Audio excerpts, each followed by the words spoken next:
పరిస్థితులు అలాగుంటాయి. నీ వ్యక్తిత్వం ఏమైంది? ధర్మరాజు దగ్గర నేర్చుకోవాల్సింది ఎంత ఉందో. అలాంటి వాడు గనుకనే కృష్ణుడు గమనించుకుంటున్నాడు.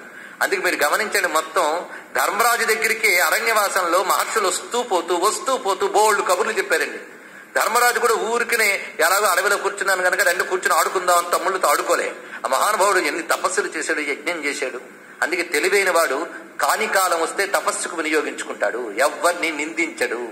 సుఖదుఖాలు మనకి ప్రారంధాలు బట్టి వస్తాయి కానీ వ్యక్తులు బట్టి రావు. సుఖస్య దుఃఖస్య నకోపి దాత పరో దదాతి ఇది కుబుద్ధిరేష అని అధ్యాత్మరామాయణంలోని వాక్యమది. సుఖం దుఃఖం ఇచ్చేవాళ్ళు ఎవరూ లేరు, అది కర్మ కొద్దీ వస్తూ పోతూ ఉంటాయి. అందుకే అవ్వని నిందించుకో. అందుకే ఆ కర్మ కొద్ది వచ్చాయని వినియోగించుకోవడమే తప్ప నిందించరాదు.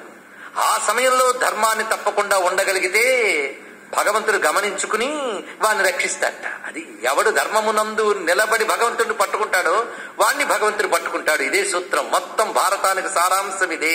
ధర్మమునందు నిలబడి ఉన్నవాణ్ణి భగవంతుడు నిలబెడతాడు. అందుకే అది యతో ధర్మస్తతో జయ అనేది చాలా తప్పండి.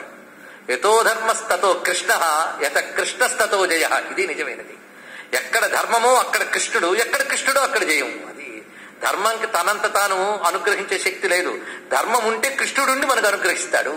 అందుకే కర్మ జడమయ్యా, కర్మఫల ప్రదాత ఈశ్వరుడే అనుగ్రహ ప్రదాత అని కర్మ కింజడం కర్మ తజ్జడం అన్నారు ఉపదేశారంలో రమణులు వారు మనకి.